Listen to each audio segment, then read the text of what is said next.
اعوذ باللہ من الشیطان الرجیم بسم اللہ الرحمن الرحیم فجعلناها نکالا لما بین یدیہا وما خلفہا وموعظۃ للمتقین، سورۃ البقرہ آیت نمبر 66۔ پھر ہم نے اس واقعے کو نکالا لما بین یدیہا، اس زمانے کے لوگوں کے لیے اور اس کے بعد کے لوگوں کے لیے عبرت بنا دیا، تاکہ وہ ہرگز ایسے گھٹیا اور شنیع فعل اور نافرمانیوں کا ارتکاب نہ کریں، ورنہ عذاب الہی میں پکڑے جائیں گے۔ وَمَوْعِظَةً لِّلْمُتَّقِينَ، اور ڈرنے والوں کے لیے نصیحت بنا دیا، یعنی ہر ڈرنے والے کے لیے اس واقعے میں نصیحت ہے جو پچھلی آیت میں چلتا آ رہا ہے کہ بنی اسرائیل جو اللہ کی نافرمانیاں کر رہے ہیں، اللہ تعالیٰ نے جو ان کو سزا دی ہے تو اس کے بارے میں بتایا گیا۔ ڈرنے والوں کو خاص اس لیے کیا گیا کہ یہی لوگ فائدہ حاصل کرتے ہیں۔ مشہور مثل ہے العبد یکرہ بالعصا والحر تکفیہ البلامہ، غلام کو ڈنڈے کی ضرورت ہوتی ہے اور شریف کو ملامت ہی کافی ہو جاتی ہے۔ وموعظۃ للمتقین کے ذریعے اللہ رب العزت نے خبر دے دی ہے کہ تقوی کے ذریعے ہر مصیبت دور ہو جاتی ہے۔ یہ لوگ حقیقی طور پر بندر بنا دیے گئے تھے۔ واضح یہ کہ بنی اسرائیل کے مذکورہ بالا لوگوں کو مسخ صوری ہوا کہ ان کی انسانی شکل کو مٹا کر انہیں بندر بنا دیا گیا، ورنہ مسخ معنوی تو اسی وقت ہو چکا تھا جب انبیاء اور علماء کی نصیحت کو قبول کرنے سے انہوں نے انکار کر دیا تھا۔ مسخ معنوی یعنی دلوں کو مسخ کر دیا گیا تھا۔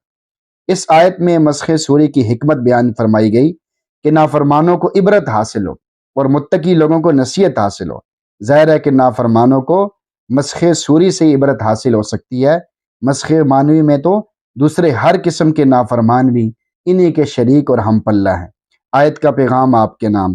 آج کے لوگوں کے لیے لمحہ فکریہ، آج کے لوگوں کے لیے یہاں سوچنے کا مقام ہے کہ ان لوگوں نے دین کے ایک حکم کا مذاق اڑایا تو انہیں بندر بنا دیا گیا، اور آج کے لوگوں نے تو دین کا بند توڑ دیا ہے۔ معاشرت، معیشت، سیاست، قانون، تہذیب، تمدن میں کون سا ایسا حکم ہے کہ جس کا مذاق نہیں بنایا گیا، جس کو تماشا نہیں بنایا گیا، جس سے سارا دین الگ نہیں کیا گیا، یعنی دین پر کوئی عمل نہیں کیا جا رہا کہ جس کی پرواہ کی جا رہی ہو۔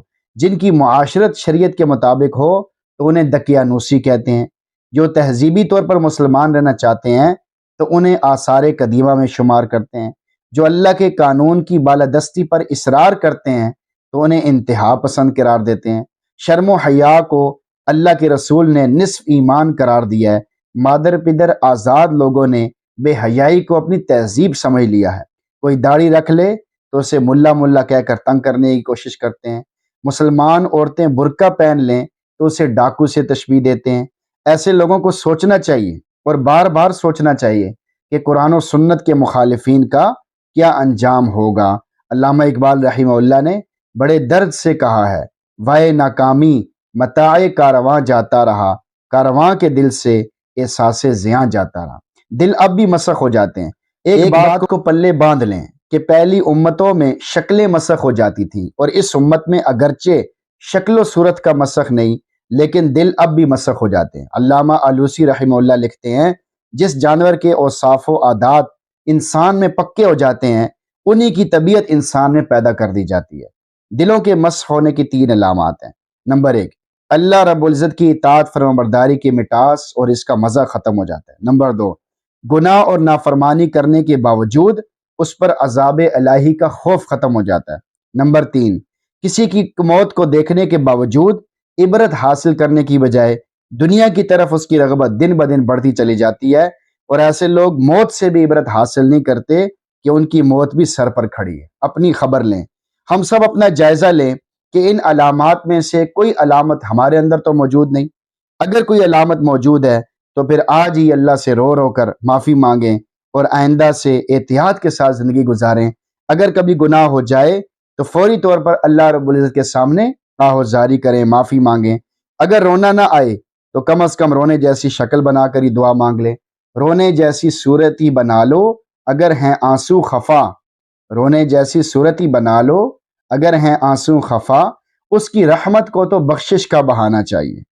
دنیاوی عذاب میں 2 حکمتیں ہیں۔ اس آیت سے واضح ہوا کہ دنیاوی عذاب میں 2 حکمتیں ہیں، نافرمانوں کے لیے عبرت، فرمانبرداروں کے لیے نصیحت۔ لہٰذا ہمیشہ دوسروں سے عبرت حاصل کرنی چاہیے۔ جو قوم اور فرد دوسروں کے حالات و واقعات سے عبرت حاصل نہیں کرتے، پھر اسے ہی نشان عبرت بنا دیا جاتا ہے۔